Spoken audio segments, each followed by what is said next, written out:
Hi everyone, I'm Harjit and I'm part of the Windows commercial team at Microsoft.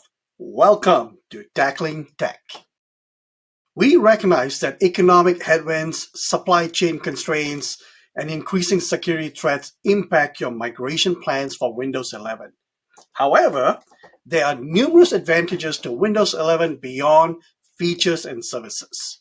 We are going to look into why you can and should consider accelerating your adoption journey today to take advantage of an increased ROI plus enhanced security, accessibility, IT efficiency, and organizational productivity.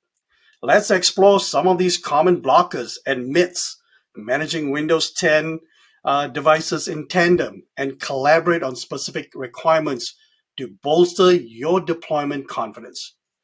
To help iron out the myth busting pros and maybe cons and how we approach those challenges is my colleague Sean McLaren. So let's tackle tech together. Hello, Sean. Welcome. Hello, Arjun. Thank you. Hey, why don't you start by letting people know what you do and stuff like that? Sure. So I'm a product manager on the Windows commercial team, and I focus on helping customers with having the right resources available to them to adopt everything in the Microsoft 365 suite, but particularly Windows and Windows management. So that includes both Intune and configuration management of Windows, as well as the Windows components themselves. Perfect, perfect. Yeah, you're covering a big area here and exactly what we wanna discuss here. So I have some ideas of some discussion areas that we want to tackle. We can talk about Windows client roadmap, deployment planning, app compact. What would you like to do? Well, I think, top of mind for everyone is how they're going to get to Windows 11 and why to do it now versus waiting. And so I think, with that being top of mind for most of our IT pros out there right now, we should kind of dive into maybe how to get to Windows 11 and the resources we have available and kind of, as you said, tackle some of those questions that come up along the way of what's different, what's not Yeah, different, what should I be thinking about, and maybe are there ways to avoid some potholes before we actually step in. absolutely. Let's do it. So, when I think about Windows 11, it really is built on Windows 10. We say it's just essentially a feature update to Windows 10. Underneath the covers, it actually carries a Windows 10 version number that is Right, for compatibility reasons. So technically, it's a very accurate statement that it's just an update to Windows 10 and there's not much to it. right. The reality behind that is that you have a UI change that's different. It does have a new name. Being Windows 11, there's things that go alongside that with help desk training and things like that. But also, you have this journey that every customer's been on to cloud management for some time. And I think when you talk about introducing another operating system or update to the operating system into that cloud journey, it can kind of be a little bit confusing as to whether you pause or stop or does all the work that you're doing and the plan that you have to go cloud managed still apply, or what changes need to be made there? And so it's maybe not as simple as we kind of make it out to be in the basic marketing pitch that they're just kind of the same. It's an update, just take it and move on. So we can pull the covers back a little bit on some of those changes to really think about. Sure, sure. So, what do you think about what are customers who are still on Windows 10 perceive the move to Windows 11? Well, so the first thing is really to look at the estate and figure out where you have eligible hardware and where you don't, and then make a plan for those ineligible devices to get those refreshed. So, with the end of life for Windows 10 being in October of 2025, you want to kind of gauge that plan between now and then to go ahead and get that hardware replaced. But in the interim, you want to go ahead and move every device that is eligible over to Windows 11. And so, in order to do that, you've got some business logic you'll have to introduce, whether or not you're going to make sure everyone within specific groups in the organization has Win 11 hardware. Those are kind of business level decisions that everybody has to make. The technical decisions, we really want to do things like leverage endpoint analytics to get our arms around that hardware, to be able to see compatibility. to see which drivers need to be updated, which firmware needs to be updated, to make sure that components within the existing hardware are already turned into the right state or turned on, such as the TPM being enabled and other things. And so there's planning for that existing hardware uplift. There's looking at the refresh. In that hardware uplift, endpoint analytics really is the primary tool to do that. We also do have information around hardware eligibility in the new Windows Update for Business reporting. And so there's two surfaces in there that IT pros can use to help them get their arms around that, then apply their own business logic to the technical side of it and start making plans to put those machines into groups or rings and actually start their deployments. From a application compatibility perspective, because we're built on Windows 10, we really have extremely high app compat. There's not much to Right. worry about in there, but there are some application level warnings in those reports as well. So there's a app compatibility and risk report that's exposed in the Intune UI that admins can use as well to help prepare for that. And they would get that reporting in endpoint analytics or into an upgrade readiness reports. Yes, actually, a combination of the two. Okay. Okay. So we at Microsoft, we are saying, you know what? If it works, if your apps work in Windows 10, they will work in Windows 11. And we're stating about what's our percentage of compatibility that we're saying? 99 point. It's It's pretty in the high. high 99s. I don't know what the exact number is. 99.7, I believe, and that's pretty good. So when we have customers, I've been at conferences and and events and stuff and conversations about why they're resisting to move to Windows 11, you know, at this point, or they're still working on it, is because they have applications that they feel may not work. How do we help these customers? Well, so I think first and foremost, we stand behind our App Assure promise. So our App Assure promise Hmm. says that if an app ran on an older version of Windows, it will run on Windows 11, and that includes our first party applications as well. So Teams and Office, our M365 apps. So any of those that worked previously will continue to work. That even includes Office macros and things like that, and as well as all third-party apps. And our App Assure teams will even help with compatibility changes that might need to be made to line of business applications or custom developed applications if you find something that's not working correctly. Right. And so customers can always engage the App Assure teams to get those things fixed. If it does come down to something like needing an ISV support statement, our App Assure teams can also help track those down for you or help get those ISVs on board. Although we've really gained a lot of ground in the last several months on getting support statements for lots of very critical line of business applications across different industries. So first and foremost, I think there's that promise that we stand behind. Secondly, there is the validation, right? We do have new Mhm. UI. There's been some changes in there. But it really doesn't change from the validation strategy that you had moving from feature build to feature build of Windows 10. You roll out to a small group, you get some validation, you expand the group, you do it again. That exact same strategy still applies here, even with Windows 11. You can also use tools like Windows 365 to install those line of business applications and give business unit owners a chance to go experience that application running in a Windows 11 cloud PC to kind of sign off on it before you deploy to all their physical devices. So that's a great tool we have in the toolbox for IT pros to kind of help business Yeah. units get comfortable with Windows 11 before they push it out. Yeah, that's a great tip right there about Windows 365. Using that because Windows 365 is Windows 11, right? And that's a great place to get started and start testing your applications. And I tell customers and IT pros, listen, we got these services, we got these resources at Microsoft to help you with your application compatibility issues if there are any, right? But you have to take the step and reach out and we can help them out. What misconceptions do customers, generally have about Windows 11? Like, what have you been hearing? Well, I think application compatibility concerns is definitely one of the top of the list. I think the other is the the amount of work it will be to get their user base comfortable with Windows 11, which what we're seeing more and more is that the intuitive UI with Windows 11, though there are some subtle changes in that UI, users pick it up pretty fast. And there's a lot of templates and things like the Windows onboarding kit Yeah. that you can use for those communications.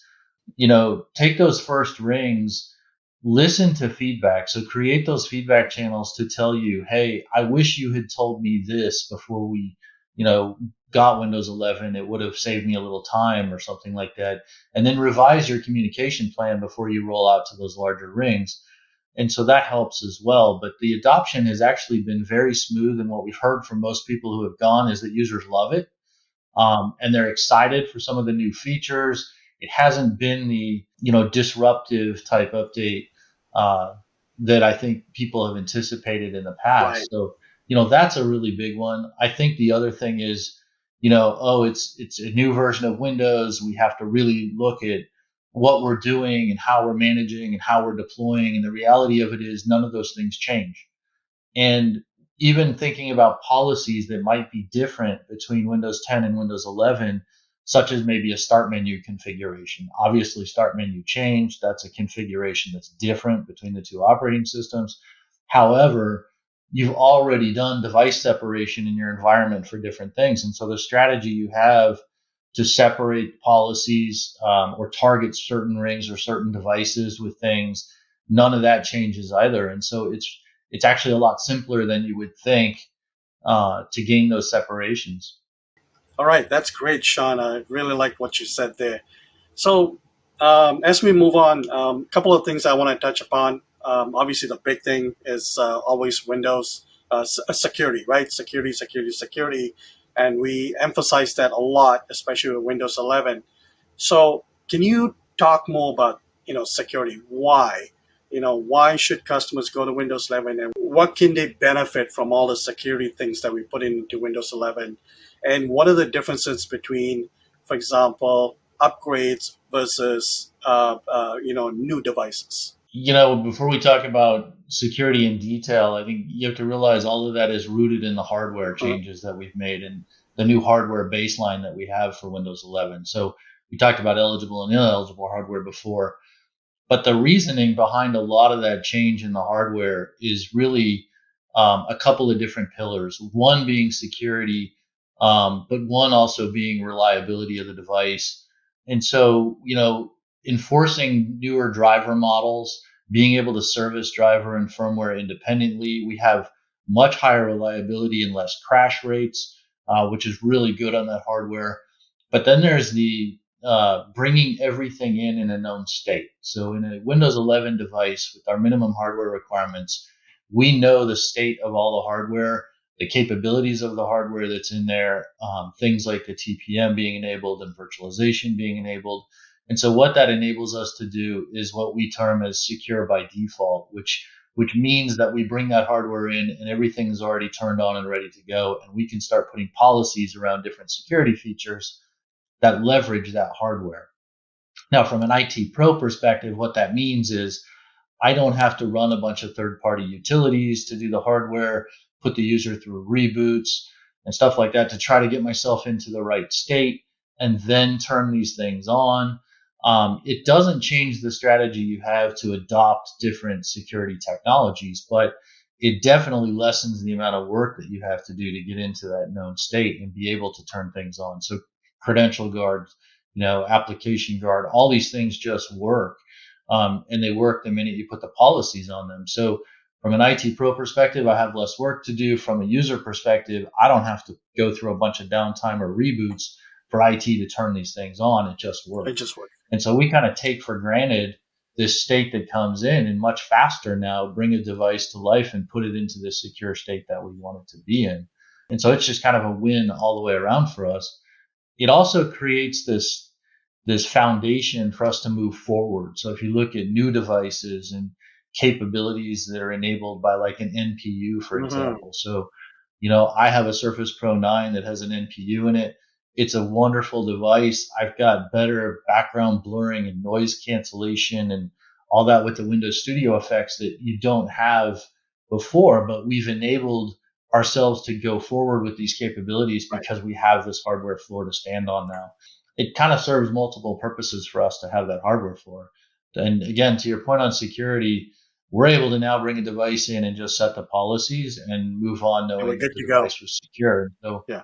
we kind of tout that as our chip to cloud security story, where everything from the hardware and all those firmware checks all the way up into all the software policies just works. Right, right. And this is why we've said, right, this is, we built Windows 11, especially during at the start of the pandemic, and, it came out for, remote work and stuff like that, right? You provision your devices, people are from home or wherever they are, they get to their desktop, boom, they're already working productively and securely. I kind of like to frame that in the concept of when we talk about bringing a user to life at their house. So if I'm an IT admin and I want to send you a new device, and now that we have hybrid work and everybody's at home, I'm going to ship a device to your house. I'm going to let you bring it to life with a corporate login, and then I'm going to trust everything that happens from that point on, that your credentials are protected, my data is protected, all those things. And that starts with configuration that hardware showed up at your house with. And so That's true. for me, that's really making it real. Is it enables me to have that outcome that I wanted, which is a great experience for you bringing this thing to life. But for me, I can fully trust that device and I can now get your access to things based on the health of that device. Right. And I know you touched upon a couple of things like credential guard and application guard, and these things are on. We have other security features such as smart app control, right, which blocks untrusted or unsigned applications. Then we have enhanced phishing protection, ensures enterprise credentials are not used, maliciously. And then we also have like vulnerable driver blocking and things like that, as long as you have smart app control enabled, and it's a clean install. So not from an upgrade of Windows 10, but a clean install of Windows 11. So yeah, so there's a lot of bunch of things like that. Um, the one for me, like, so let me ask you, what are your couple of your favorite features within Windows 11? I mentioned some of the noise cancellation and things that I have on my devices, but features like being able to mute yourself from the taskbar, I think that's a incredibly useful feature. Also, being able to present any app. So working remotely, a lot of the time, it's great because everything's an online meeting. Right. So getting to things faster and getting to present faster is a huge win. I do use large screen monitors, so I Yeah. have two very wide panels. So for me, having start in the middle and less distance to get to things for clicks. I also really enjoy from the operating system. Tabbed File Explorer honestly has become one of Oh my favorite yes. features. Yes. I didn't think it would be at first, but all I had to do was use it for a couple of weeks, and I'm hooked. If you took that away from me right now, I'd probably be very upset. Yeah, and same thing with tabs in Notepad. I mean that I've been using it quite a bit actually because I've got different things in different tabs, and so these are great. I love the accessibility features that we have in Windows 11, and we continue to enhance that. So it's interesting that you mentioned accessibility. We've talked to several customers who were early adopters of Windows 11, and accessibility features actually were one of those things that kind of delight their users, Mhm. that I think was unexpected, or not really planned for, but it's actually something we've heard some feedback on, that the user community really enjoys having those new features. So it's interesting that you mentioned that. Yeah, so I've heard, some companies, they had feedback from their user base, their workers who say, hey, we realize Windows 11 has these accessibility features. We really want it. Can we get Windows 11? And the decisions are made to actually implement Windows 11, which is pretty awesome. And then I've also talked to some IT pros, and they said the way they adopted Windows 11 is because their people actually have Windows 11 devices at home that they buy for their personal purposes, right? Whatever, and so they're like when they come to work, they're like, why is my device different? Why am I using something older like Windows 10? Can we get Windows 11? Because that's what I'm using at home, and so decisions are made to get Windows 11. So I mean, everybody's approaching, this in a different way and different reasons, and obviously at the end of the day, it's all about productivity and features and fluidity, right? So one of the last things I think, Sean, I want to bring up with you. Maybe I've seen this, I've seen you present this before. It's all about the roadmap to modernizing endpoints, right? Like what's the journey that customers should take?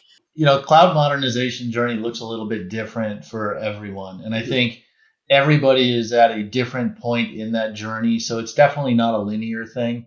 In fact, we've drawn it out as a journey map, but in reality, it probably should look more like a roundabout or something because, you kind of iterate through different areas and based on business priority or immediate technical need, we're trying to create a new outcome or solve for an outcome. You may pick out an area, dive into it, and skip one, come back to it. So, I can't stress enough, it's not a linear thing to go through this journey, but kind of looking at the general progress, what we're trying to do is move as many things as we can to positions where we can take advantage of the reach and the scale from the cloud. We can truly reduce the amount of work that it takes to get a device provisioned and managed through its life cycle. And so, really looking strategically at how we're moving workloads, trying to get to things like Azure AD only join for a lot of different benefits. One of which being just simplify the end device experience, move things off the core network. So there's a reducing your footprint of things that are connected on prem, moving things away from, you know, what I'll call traditional access or legacy access into more web-based stuff or even an app proxy type thing. So we get away from as many VPN connections and things we have. And so this is a journey that everybody's on. It's a journey that takes years to get there. Yeah. It's not a quick thing by any stretch, but when you think about putting Windows 11 in the context of this journey, nothing really changes. I do see a lot of people that want to, fully embrace their passwordless strategy when they move to Windows 11, or they want to fully embrace, cloud updating on the Windows 11 platform, or deploy all their new Windows 11 devices with autopilot, for the first time for an OS deployment for them to really go in all cloud on different things, but it doesn't change the journey or how you get there. And so when you think about modernizing existing devices to kind of bring things into the fold, the ultimate goal is to not have to do two different things in two different places Hmm. any longer than you have to. And so if you look at sliding the update workload over, moving things to, use endpoint analytics. So that means all my existing devices have to become hybrid joined. I can co-manage those devices and immediately start doing things from the cloud, but it's not an all or nothing thing. So I can kind of move at the pace that I need to, or take on the things that give me the best bang for my buck first. But really getting into that flow of that, I think we've seen our best experiences in the Windows 10 to Windows 11 updating. Use Windows Update for Business. Hmm. So my recommendation is always to move everything you can to the cloud, realizing that there are devices that'll still be updated through other methods like configuration manager. So, I kind of lump those into generalizations like your manufacturing floor devices, or, potentially task worker type tablet things, or things that are air gapped. Those things can't be done in the cloud, but anything that can be, I'm going to get the best differentialing. I'm going to get the smallest downloads to the device. It works anywhere. It can be done at home. Also, being able to put some of the control for that experience into the user's hands. So, set your policies to let them choose when they reboot. Use your grace periods and Right. your deadlines to kind of help you manage compliance. Hmm. But, throw up the notification. Hey, your device took an update. It needs to be rebooted. Schedule it for tonight. Do it now. Let the user really choose because they know when the best time is to do that. And we've actually seen really good satisfaction in user communities where they've enabled these options and these choices for them. And it also just provides a better experience all up. And we have So, that built in into Windows 11 with active hours, right? So you can choose what are your active hours and stuff, and then there's AI and stuff really built in into a lot of these decision making, right? Hey, there's an update, you got updated. We you can reboot now, or it'll be rebooted after your active hours and stuff. Yeah, exactly. Intelligent active hours is a great experience for most people. You combine kind of that intelligent active hours. I use policies like delivery optimization so that if someone goes into the office, they can actually pull update bits from their peers instead Right. of downloading them all. If they're at home, they'll pull them across the web. So those policies all set together are really going to help you create that best experience. Mm-hmm. Okay. Yep. Yep. Sounds good. So this is great. So basically, bottom line is, hey, you can do Windows 10 and 11 together at the same time. You don't have to do one or the other, right? It's Windows 11 is not an upgrade; it's an update. You can use your existing, management solutions that you have. If you have Config Manager, you have Intune, you have, whatever. You can still manage your devices and get to Windows 11, and then maintain them and secure them. What else did I miss? Did I miss anything else? I think I would highlight just, making sure you're bringing the existing environment forward with Mm, hybrid joins and things like that. I'm always asked kind of what do we look at first and what are the first policies we should start to unify, kind of in the cloud versus, um, what we tackle later, the harder stuff. And if you look at things like BitLocker administration and management, provisioning with autopilot. So I have things like universal print and other cloud services to take advantage of, moving, updating as a workload, making sure you're using right. conditional access, things like that. Those are the low hanging fruit or the policies that you want to take on first in that cloud shift. They'll help you with your Windows 11 rollouts. They'll help you with creating the best experiences, and they'll let you tackle the harder stuff later. Absolutely, absolutely, and that's exactly the advice that I give out to IT pros as well when I talk to them, because they're like, "Hey, listen, do we do hybrid? Do we do Azure AD and stuff like that?" That comes up quite often, and it's like, you know what, do manage whatever your existing devices are now. You can do hybrid, and for your new devices that you're rolling out, shift over to Azure AD and start turning on the knobs and stuff, and get to that cloud space that you need. So, all right, Sean, this has been fantastic. Any last words? No, I think just run full steam. So deploy Windows 11. I don't think you need to pause any of the cloud journey things you have. Just kind of throw Windows 11 into the mix because for the most part, everything you're doing along that cloud modernization journey applies to Win 11. Yeah, So it doesn't really change much, but you can provide that experience now. Consider tools like Windows 365, as I mentioned, for those things like validating with business groups. It also works great if you have a group that doesn't have eligible hardware and you want to deliver that Windows 11 experience to them mhm, immediately. You can deliver a Windows 11 cloud PC to those users. They can access that. You mentioned home PCs. That's another great way to access Windows 365 and still protect that corporate data. So you can start giving out these experiences everywhere. Your business needs will kind of drive, how you do that and who gets it. But just keep in mind all the tools you've got in the toolbox to make this easier. yeah. And October 2025 is coming up fast. So Coming up very fast. very fast. Before you know it, it's going to be here. So get on it right now. All right, Sean, this has been amazing. This has been awesome. I'm so glad to have you on the show. Thanks for sharing your technical information, your wisdom, and all your experiences that you have with Windows 11 and device management. Thank you. I appreciate you having me on. It was a great discussion, and I hope it helps everybody get to Windows 11. Awesome. Thank you for watching Tackling Tech. I hope you enjoyed this episode and learned something new.